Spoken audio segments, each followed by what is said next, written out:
morning. Today I am going to deliver lecture second of class 10th. Topic is Indian economy, sector of Indian economy. Previous class we have studied about primary sectors and economical activities. In today's I will going to discuss about secondary sectors. पिछले class में हम लोगों ने पढ़ा था कि primary sectors और इसके अंदर कौन कौन सी एक्टिविटीज आती है, which type of activities comes in primary sectors and what is the economical activities. Today's I will going to deliver lecture second, secondary sectors. Secondary sectors, the sectors, the economy manufactures goods for consumers. Activities associated with the secondary sectors include metalwork, automobiles productions, textiles productions, chemicals and engineering industries. Economy are utilized constructions and sub buildings. My dear students, secondary sectors is those sectors which is produce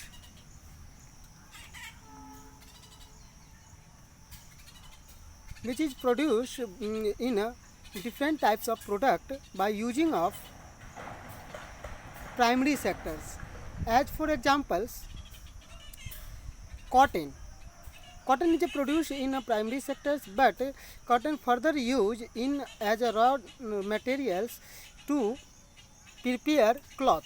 जैसे कि cotton है, cotton produce की जाती है कहाँ, तो हमारे primary sectors में, और प्राइमरी सेक्टर से उस कॉटन को हम लोग यार्न बनाकर, थ्रेड बनाकर, और फिर उसको हम लोग क्या करते हैं, वीविंग करते हैं, किसको, क्लॉथ बनाने के लिए। तो क्लॉथ एक नया प्रोडक्ट हुआ जो कि किसके बाय हेल्प से यूज मैन्युफैक्चरिंग की गई है, तो कॉटन से। तो so that this type of product is called secondary sector. Secondary sectors, this sector casually become associated with the different kinds of industry that come up. It's also called industry sectors. Secondary sectors जैसे ही आता है ये associate होता है किसके through, industry के through. जैसे जैसे सेकेंडरी सेक्टर ग्रो करती है तो हमारे इंडस्ट्री सेटअप होते हैं, इसीलिए इसे हम इंडस्ट्री सेक्टर भी, इंडस्ट्रियल सेक्टर भी बोलेंगे। As for examples here cotton tree produce in primary sectors. We have obtained cottons further used to make a yarn, and yarn for used to mix cloth. So cloth is a final goods, so it is called secondary product. क्या हुआ कि हम cotton से हम लोग उसको yarn करके thread बनाए, और थ्रेड बनाने के बाद हम लोग उसको क्लॉथ को प्रिपेयर किए, तो क्लॉथ यहाँ पर हो गया secondary sectors. So it is a finishing goods. Tertiary sectors is these are activities that help in develop in primary and secondary sectors. कहा जाता है कि टर्सरी सेक्टर्स जो है वो क्या करते हैं, हेल्प करते हैं develop for primary and secondary sectors. जैसे as for example tertiary sector do not produce goods. Tertiary sectors किसी भी प्रकार की गुड्स को प्रोड्यूस नहीं करते हैं, बट दे आर एड और support for the production process, लेकिन ये प्रोडक्शन प्रोसेस में इसका सपोर्ट की जाती है। जैसे एज फॉर एग्जांपल्स कि प्राइमरी सेक्टर्स में हमें फर्टिलाइजर्स, पेस्टिसाइड, मिनरल्स और भी रॉ मटेरियल्स चाहिए, जिसकी ट्रांसपोर्टेशंस किसके थ्रू होती है, तो टर्सरी सेक्टर ट्रांसपोर्टेशंस के थ्रू। वहाँ से अगर कोई फैक्ट्री से फर्टिलाइजर्स फार्मर तक अगर पहुंचता नहीं है तो फिर उसमें क्या होगा, टर्सरी सेक्टर हमारा ग्रो नहीं करेंगे, प्राइमरी सेक्टर ग्रो नहीं करेंगे। और जैसे कि प्राइमरी सेक्टर से कोई रॉ मटेरियल प्रिपेयर होते हैं तो उसको मैन्युफैक्चरिंग सेक्टर में, दैट मीन्स सेकेंडरी सेक्टर में कैरी करने के लिए फिर ट्रांसपोर्टेशन की रिक्वायरमेंट होता है। तो अगर ट्रांसपोर्टेशन नहीं होंगे तो हमारा जो मूवमेंट्स है गुड्स का वो नहीं हो पाएगा, रॉ मटेरियल्स डेस्टिनेशन पॉइंट तक पहुंच नहीं जा सकते हैं और हम फिर से सेकेंडरी सेक्टर को भी डेवलप नहीं कर सकते हैं। Tertiary sectors is also called service sector, provide support the service for extractive and manufacturing sectors and consumers.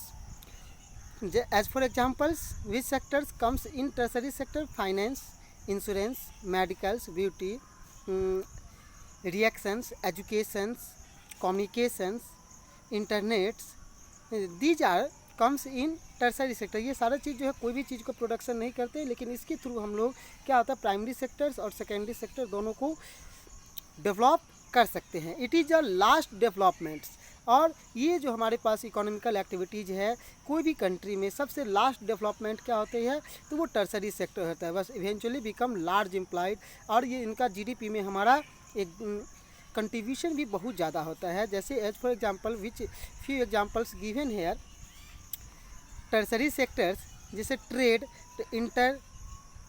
Internal, external, जैसे कि हमारे देश से देश रीजनल ट्रेड हो गया, फॉरेन ट्रेड हो गया। इसके बाद आता है हमारे पास ट्रांसपोर्टेशंस, एरियल, ट्रांसटेरियल्स जो है।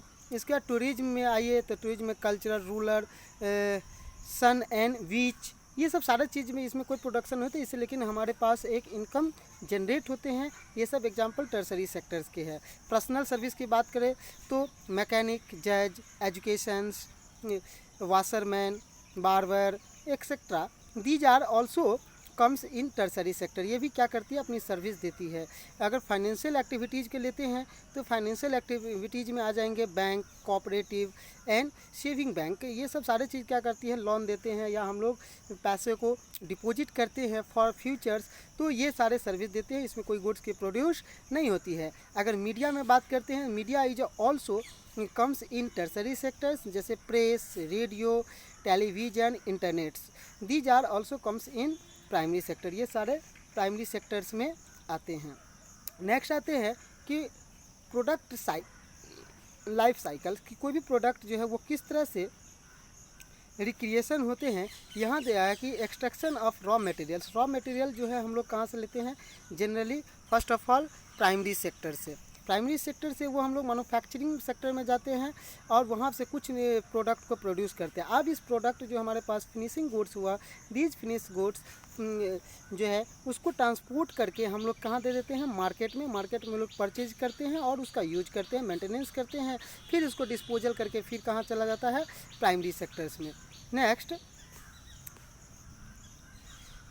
Hair service sectors also include some essential service that may not directly help in productions। Service sector के कुछ ऐसे एक्टिविटीज़ है जो डायरेक्टली हेल्प नहीं करते हैं प्रोडक्शंस के, लेकिन फॉर फ्यूचर्स वो हमारे रेट ऑफ प्रोडक्शन जो है उसको बढ़ा देते हैं। जैसे as for examples teachers, doctors, those provide personal service such as the washerman, cobblers, lawyer, administratives and common accountings work. ये सारे क्या करते हैं, डायरेक्ट हमारे प्रोडक्शंस में पार्टिसिपेट नहीं करते हैं, ये डायरेक्ट प्रोडक्शन को नहीं बढ़ाते हैं, लेकिन इन फ्यूचर इसकी हेल्प से हमारा प्रोडक्शंस बढ़ते हैं। So service sectors also include, वो सारे सर्विस सेक्टर भी इंक्लूड करते हैं जो इसेंशियल तो है ही सर्विस सेक्टर्स, लेकिन ये डायरेक्टली प्रोडक्शन में हेल्प नहीं करते हैं। नेक्स्ट आते हैं कि economic note banking, communication, transportation, storage, trade, these service are directly help in productions of goods. कहता है सर्विस सेक्टर में कुछ इसेंशियल्स है जो डायरेक्ट हेल्प करते हैं, कुछ इनडायरेक्टली हेल्प करते हैं, लेकिन दोनों क्या किस में आ जाएंगे, सर्विस सेक्टर में आ जाएंगे। Service sector can't we produce any types of goods, these are the intangibles. Goods are tangible, जिसको फिजिकल शेप होते हैं उसको हम लोग गुड्स कहते हैं, और इनकम तो जनरेट हो ही रही है। और जो सर्विस सेक्टर इसमें कोई गुड्स प्रोड्यूस नहीं होती हैं, not physical shape, so service sector is a intangible intangible. Next, economic activities are grouped into three different categories are highly interdependent. जो हमारे इकोनॉमिकल एक्टिविटीज़ है, जो हम लोग प्रीवियस क्लास में पढ़े थे, वो क्या था कि economical activities are categorized into three different types. These are the primary sector, secondary sectors and tertiary sectors. Now both these sectors are highly dependent, एक दूसरे पे ये क्या है डिपेंडेंट करते, एक दूसरे के हेल्प करके डेवलप्ड होते हैं. जैसे as for example few examples given in your NCERT books, as few examples I have discuss here. मैं कुछ एग्जांपल को यहाँ डिस्कस कर रहा हूँ. जैसे कि mining, imaging what would happens if farmer refused to sell sugar cane to particular sugar mills, the mills will have shut down. अगर आप ये मान कर चलिए, ये आप कल्पना कीजिए कि अगर कोई फार्मर्स जो है वो क्या करे कि अपनी शुगर कैन को शुगर मिल में देने से रिफ्यूज कर दें, तो ऐसे कंडीशंस में क्या होगा. हमें पता है कि farmers produce sugar cane, these type of activities comes in. ये जो एक्टिविटीज़ है किस में आ जाएंगे, ये एक्टिविटीज आते हैं प्राइमरी सेक्टर्स में. और शुगर मिल जहाँ की फार्मर क्या करते हैं, अपनी शुगर कैन को सेल करते हैं या देते हैं for the other types of product produce by the sugar mill. Sugar mill क्या प्रोड्यूस करेंगे, तो शुगर प्रोड्यूस करेंगे. अगर वो देने से रिफ्यूज़ कर देंगे तो क्या शुगर मिल जो है बंद हो जाएंगे.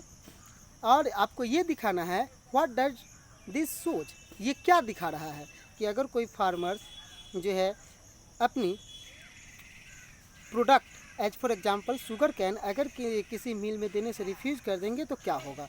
तो हमें पता है this is examples of a secondary sectors. जैसे कि मिल जो है वो किसका एग्जांपल्स है, सेकेंडरी सेक्टर्स के, क्योंकि वो रॉ मटेरियल किसका यूज कर रहे हैं, प्राइमरी सेक्टर्स के. और एक नया प्रोडक्ट प्रोड्यूस कर रहे हैं तो मिल ई कम्स इन सेकेंडरी सेक्टर्स और industries sectors. Being depend on primary sectors, ये किस पर डिपेंड है, प्राइमरी सेक्टर पे. तो जैसे कि हमने बताया कि economical activities are grouped into three different categories are highly interdependents. तो दोनों क्या है, एक दूसरे पे डिपेंडेंट है. अब इसी का जस्ट अपोजिट देख लीजिए कि imagine what would happen to cotton cultivations if companies decide not to buy from Indian markets and import all cotton they need from other country. Indian cotton cultivations will become less profitable and farmers may even go bankrupt if they cannot quickly switch to other crops. Cotton price will fall. यहाँ कह रहा है कि अगर ये सोचिए कि कोई भी अगर कॉटन कल्टीवेशन हो रही है अपने एरिया में, अगर कॉटन कल्टीवेशन हो रहा है, कोई कंपनी उसे लेने से इनकार कर दे, वो वहाँ से ना लेकर वो दूसरी कंट्री से इंपोर्ट कर लेंगे, तो ऐसे कंडीशंस में जो कॉटन कल्टीवेशन कर रहे हैं उसमें जो फार्मर्स इन्वॉल्व है उनका क्या असर पड़ेगा. तो यहाँ पर देखते हैं कि अगर वो नहीं लेंगे तो क्या होगा. वो कल्टीवेशन क्यों कर रहे हैं, why Indian farmer cultivate cottons in their fields, because cotton की डिमांड उस इंडस्ट्री में है. अगर कॉटन नहीं लेगा तो उसका क्या होगा, उसको बहुत सस्ते दाम पर बेचना पड़ेगा और ऐसे में लॉस लगेंगे. और वो जो फाइनेंस जैसे कि लोन, अगर लोन वगैरह वो जो बैंक से लिए हुए हैं, तो ऐसे कंडीशन में वो बैंक को वो रीपे नहीं कर पाएंगे तो क्या होगा, वो जो है ऐसे कंडीशन में बैंक जो है दिवालिया बोल जाएंगे और बैंक करप्ट हो जाएंगे दीज क्विकली. और ऐसे वो क्या करेंगे, अगर उससे बचने के लिए अपनी जो लोन है उससे बचने के लिए उन्हें क्या करना पड़ेगा, कॉटन कल्टीवेशन को शिफ्ट करके एक दूसरे टाइप की क्रॉप्स को वहाँ कल्टीवेट करने पड़ेंगे. जैसे और ये यहाँ पे व्हाट डज दिस शोज, ये क्या शो कर रहा है, ये एग्जांपल्स है कि प्राइमरी सेक्टर्स डिपेंड किस पर है, सेकेंडरी सेक्टर पे. और प्राइमरी सेक्टर फर्दर अगर वो बैंक लोन नहीं देता तो फिर वो कल्टीवेशन नहीं कर सकते, सेड्स है, इरिगेशंस है या मार्केटिंग की बात कर रहे हैं तो वो नहीं हो पाते. तो प्राइमरी सेक्टर डिपेंड किस पर है, सेकेंडरी सेक्टर पे. इसी सेम एज अगर कोई ट्रांसपोर्ट जो है वो अगर स्ट्राइक कर दे तो क्या होगा, इसमें प्राइमरी सेक्टर्स और सेकेंडरी सेक्टर दोनों पे इम्पैक्ट पड़ेगा। अगर टर्सरी सेक्टर में कोई भी डेवलपमेंट नहीं हो, टर्सरी सेक्टर अपनी जो इकोनॉमिकल एक्टिविटीज़ को वो छोड़ दे, गिव अप करे, तो ऐसे कंडीशंस में हमारा क्या होगा, उसका इम्पैक्ट दोनों पे पड़ेंगे। माय डियर स्टूडेंट्स, आज हम लोगों ने पढ़ा कि सेकेंडरी सेक्टर्स क्या है, सेकेंडरी सेक्टर्स में कौन कौन सी इकोनॉमिकल एक्टिविटीज़ आएंगे, इसका रॉ मटेरियल्स कहाँ प्रोड्यूस हो रही है। इसके बाद हम लोगों ने पढ़ा था टर्सरी सेक्टर, टर्सरी सेक्टर्स क्या है, किस टाइप की गुड किस टाइप की इकोनॉमिकल एक्टिविटीज़ है, ये पढ़े थे।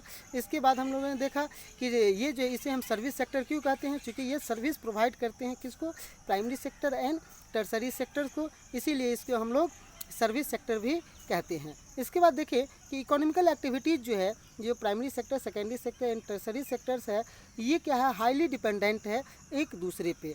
और अब हम नेक्स्ट क्लास में पढ़ेंगे कि how to calculates total productions and total incomes in our country from productions of different kinds of sectors. अलग अलग सेक्टर से कितनी प्रोडक्शन हुए, कितने लोग एम्प्लॉयड है, इनके बारे में पढ़ेंगे। इसको कैलकुलेट करेंगे कैसे, इसके इसी चैप्टर आगे हम लोग next we will be discuss about what is a final goods and intermediate goods and comparisons in Indian economy from 1972 to 2018-19 in the time of period के बीच क्या चीज़ कैसे चेंज हुआ और किस तरह से इसका impact primary sector, secondary sectors and tertiary sector पे क्या हुआ, कौन सी सेक्टर सबसे ज़्यादा लोगों को जॉब प्रोवाइड कर रहे हैं और कौन से सेक्टर कम कर रहे हैं, किसकी कंट्रीब्यूशंस जो है सबसे ज़्यादा है और किसकी कंट्रीब्यूशंस कम है। Okay, thanks for next class.